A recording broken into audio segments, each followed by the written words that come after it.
So I'm talking with my friend and client, Lisa Kessler today, and she has done umbilical cord stem cells at my clinic. So umbilical cord stem cells, essentially the stem cells derived from the umbilical cord from healthy C-sections, and they have the potential to heal. These are cells that are very non-differentiated yet. They don't have their own fingerprint and they can go anywhere. So Lisa, you've done umbilical cord stem cells in our clinic. You've done 2 rounds of stem cells so far, correct? Yeah. Correct. And can you tell me a bit? So we've used 2 cc's intravenous on you. We used the mesenchymal stem cells, umbilical cord stem cells. Tell me a little bit of what your experience was receiving the stem cells and how you felt after, and then also not just the day after, but about the week after. Okay. So the first round I had at your clinic was November 22nd. I had 2 cc's via IV. I went home that day and I just wanted to sleep. Like I was so tired. It was like I was an infant baby and I slept. We had it done on a Friday morning. I went home, I slept all day Friday as per Dr. Jonas's instructions. I took off doing cryotherapy, no running, nothing to get my heart rate up for about 72 hours. So that Saturday and that Sunday, I just took it easy and I was tired. Not in a bad way. I just didn't really feel like going out for a run or going to yoga, which I couldn't do anyway. And I felt like I was just allowing these beautiful stem cells a chance to work through my body. And we weren't addressing a specific issue, but the research and everything that I've done about stem cells, I knew that they were going to go where they needed to go.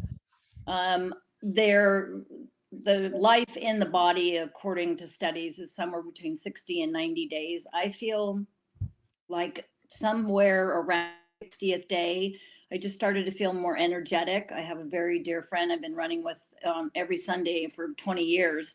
And about 6 weeks in, we went out for a Sunday run and, we'd be hitting a big turning red and I'd go, let's sprint, let's go across it. And he started to pull me back and he said, oh my God, the one thing that he noticed that I wasn't even aware of was just my energy level. I mean, I've been running for 50 years now, so got a lot of miles, and it's not that I couldn't run anymore. It's just that energy level I didn't have. I still do all the things. I'm still very active. I eat healthy. I get good sleep. But the stem cells somehow or another, there was this rejuvenation, this sort of force of life that I felt in my body. And it was not psychological. There's just no way. I mean, of course I have aches and pains. I'm 66 years old. I'm going to have them. Just hard to believe, truthfully. Yeah. Very hard. But that was really what I noticed was that energy level. And then I think I was speaking to your wife about this too.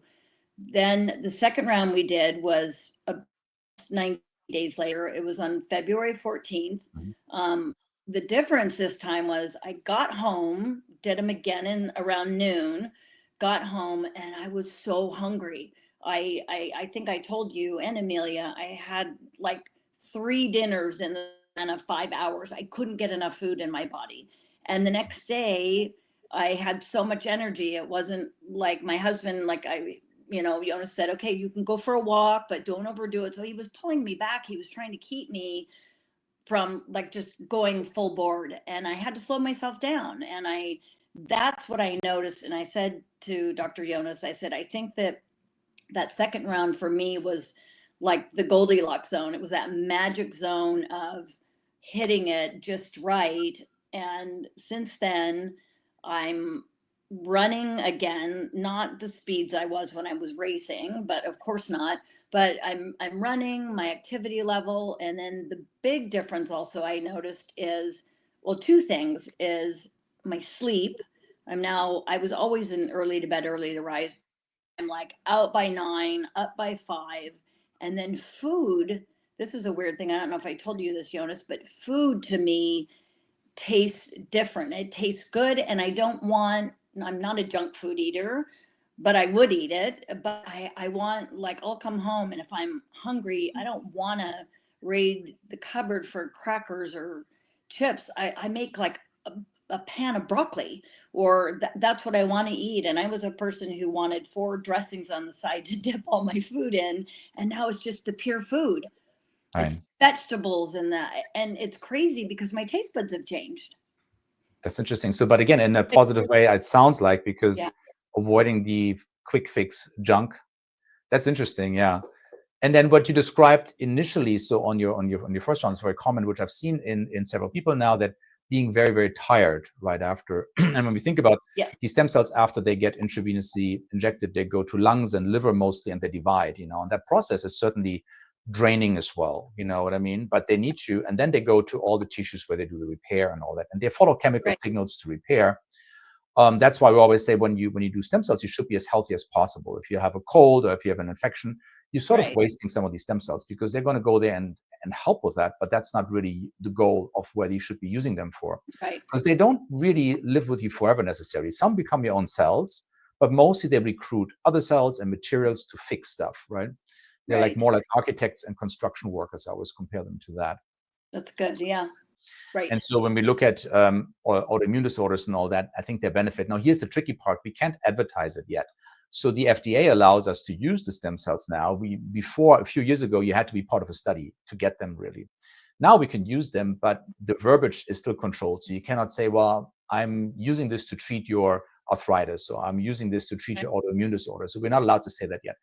And that's fine. I think, again, it's a biologic product. It will be very difficult to have studies to show consistently addressing these particular issues.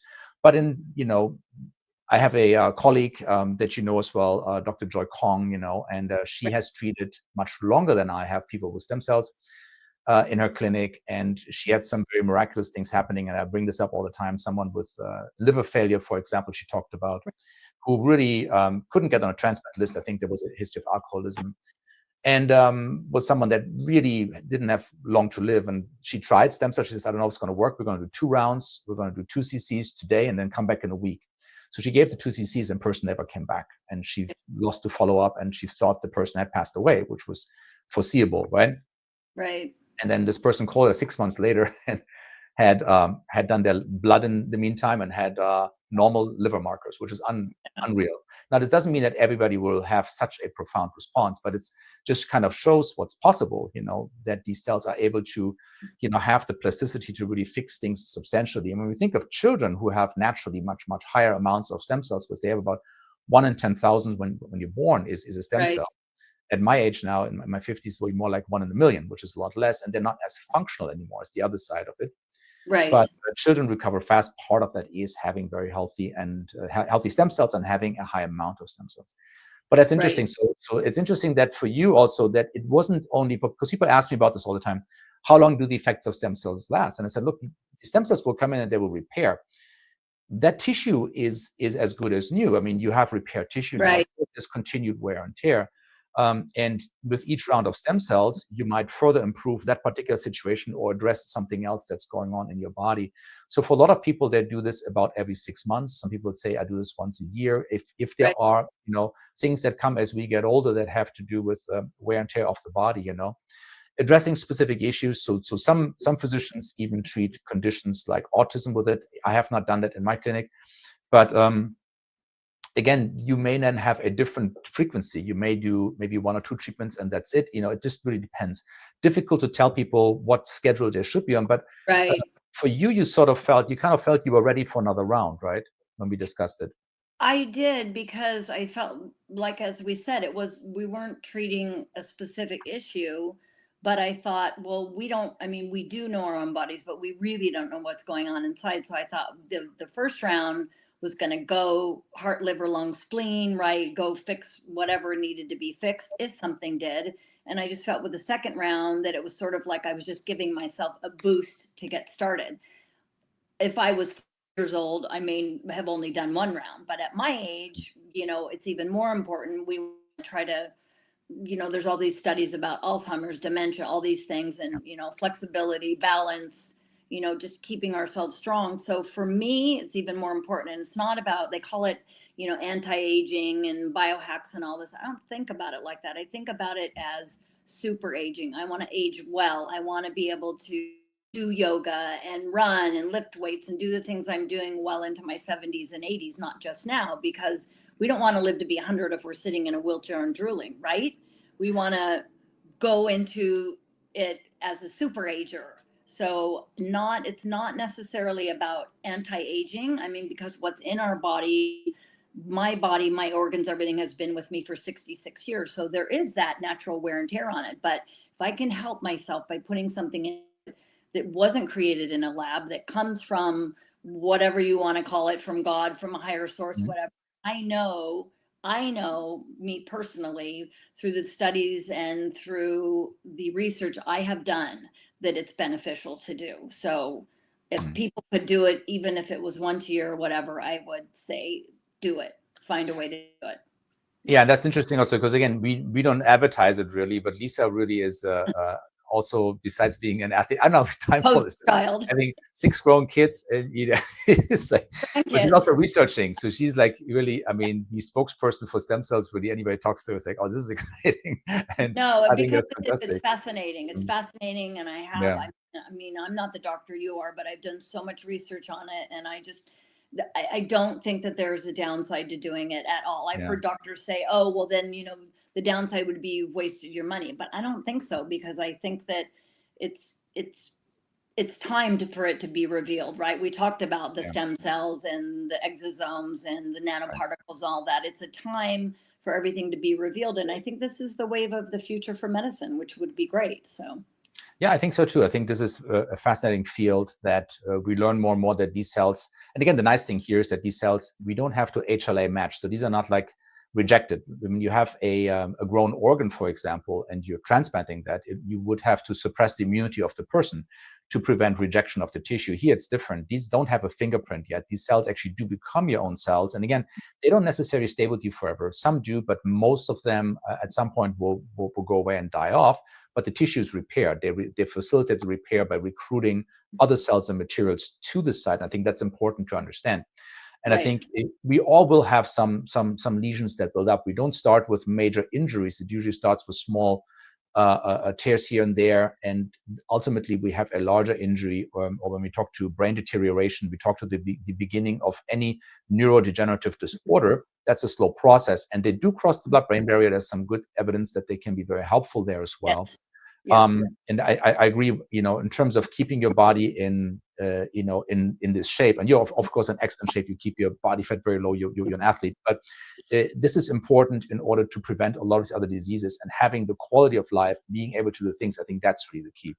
Yes. So yeah, fantastic. So I think you're a real good poster child for these cells. And again, people always say, well, is this just for someone that has a lot of pathology, a lot of, let's say, a shoulder injury or a knee injury? Yes, if you have that, I think it's helpful. But I think you're a good example of a person healthy wanting to prevent, any deterioration of tissue and joints and so on. I think you're a good candidate to do this, because again, this gives you increased quality of life when we can reverse some of these small injuries that might not be visible yet, but they're occurring, right? And I think that's another thing that is really good. Yes. Awesome.